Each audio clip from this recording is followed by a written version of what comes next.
it's Whitney Nicely.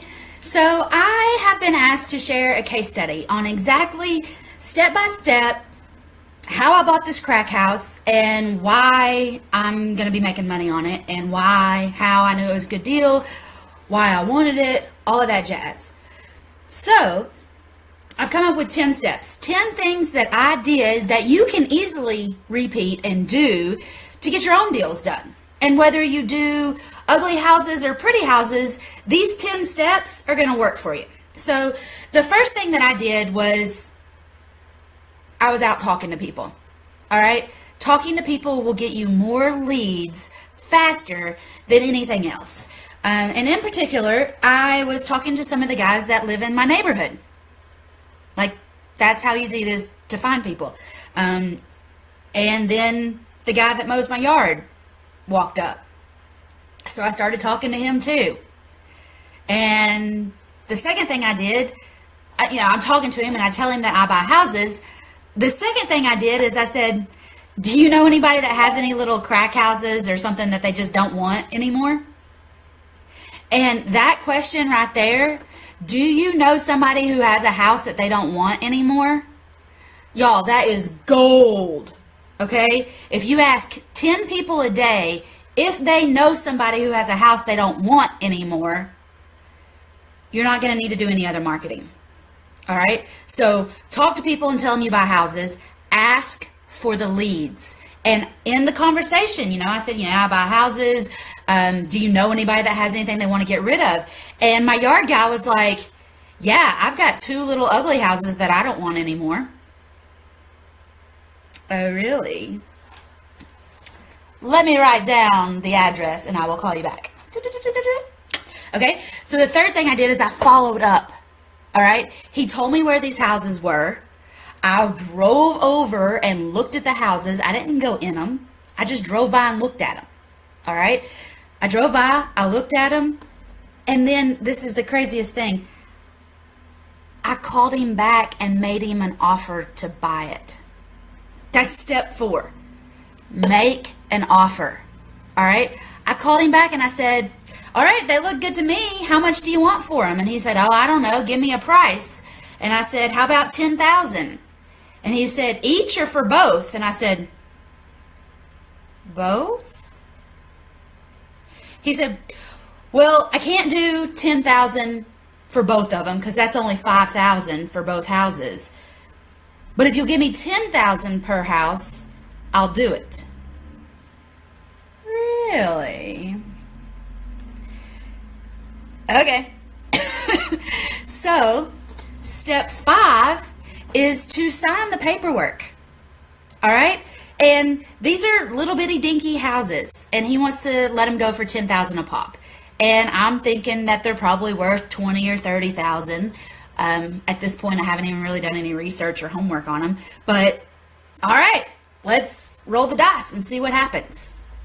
So, at this point in the story, I'm buying 2 houses from this dude, all right? But let's focus on the one house right now. And the address of the one house is 2008 Hull Avenue, Hull, 2008 Hull Avenue. So, I got both houses under contract for $10,000 a piece. Well, Hull Avenue was the pretty one of the 2 ugly houses.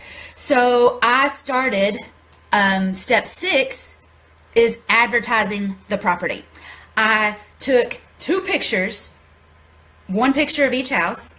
No, I take that back. I had 2 pictures of the Hull Avenue house. I only had 1 picture of the other house, but we're talking about Hull Avenue. So I took 2 pictures of this house and I put it up on Craigslist, Facebook, and Zillow.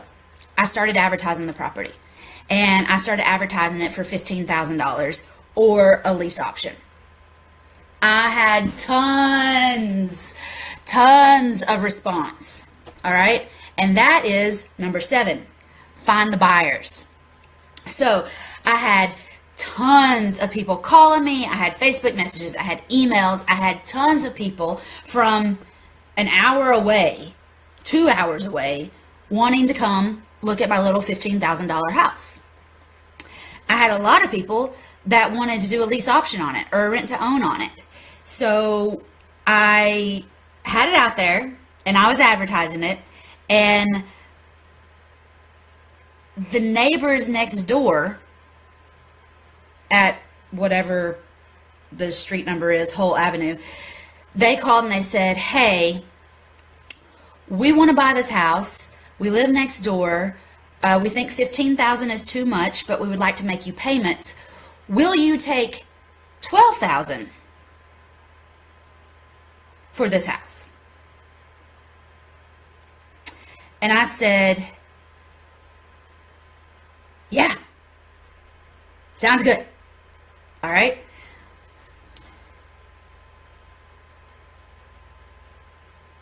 You know, I think I lied to you. I have to go find my paperwork. So, I'll straighten this out in a second. But I knew that they wanted to buy the house for $12,000. And they told me that they would give me $5,000 as an option fee on it. So they would only owe me $7,000. Okay? You know, come to think of it, I think I had the houses at $6,000 a piece instead of $10,000. Because step 8 is to renegotiate with the seller. And so I called my seller and I said, hey, I've got somebody that wants to do this. Instead of owner financing it to me for 2 or 3 years, will you take a cash payout right now, and we'll be done with this? And my seller said yes. I said, well, I think I had it for $6,000. I said, and I knew I was going to get $5,000 down. I said, well, how much will you take if we just cash out and move on? And he said, I'll take $3,000. So I knew step 9 is to collect the money.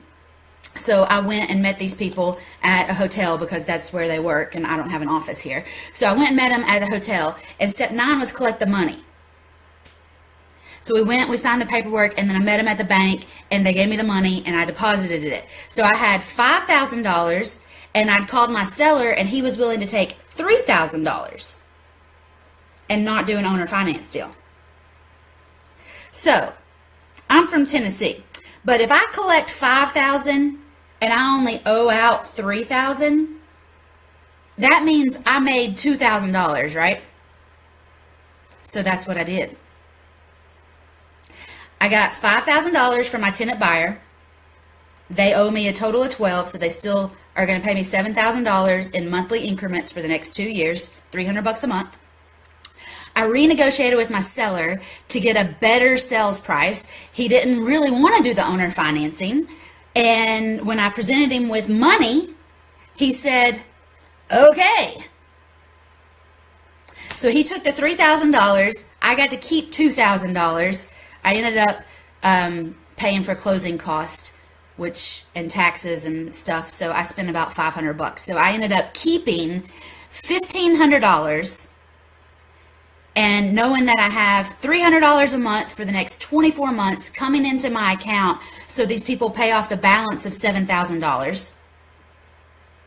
And I made $1,500. Now I have a house free and clear. And that's when we do step 10 and go to closing. All right. After you have negotiated, advertised, found buyers, collected money, you go to closing. Once everything is done and sealed and everybody agrees on it and everybody knows what's going on, you go to closing. And I literally have no money in this deal because my tenant buyers gave me $5,000. They're eventually going to pay me a total of $12,000. I had to give my seller $3,000. So I'm in the money, honey. And that's how you do it. You go out, you talk to people, my yard guy, you talk to people, you ask for leads, you follow up on the leads, you make offers, you sign the paperwork, you advertise the property, you find buyers, you renegotiate with the seller. I mean, I rarely ever have a deal that I don't renegotiate with the seller. Like every time. I think it's fun.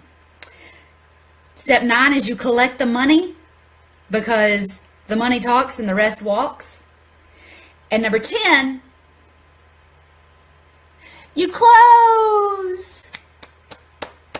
Yay! Close the property, make some money.